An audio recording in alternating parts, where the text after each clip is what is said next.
मंडळी, पहिला पाऊस म्हटलं की रिमझिम जलधारांची बरसात, सुटलेला मातीचा गंध आणि वैशाख वनव्यात तापून चिंब झालेली धरा हे चित्र अनुभवायला मिळतं.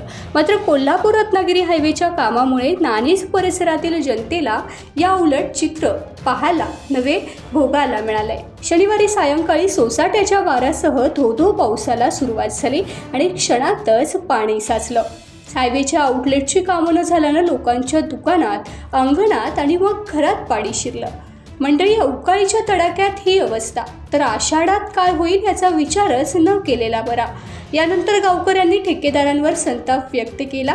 महामार्गाच्या दोन्ही बाजूने गटारांची कामं अर्धवट ठेवलेली आहेत, त्यामुळे पावसात येणारं पाणी ग्रामस्थांच्या घरात घुसत ग्रामस्थांच्या दुकानांमध्ये, अंगणात घुसल्यामुळे ग्रामस्थांना मोठी धावपळ करावी लागते.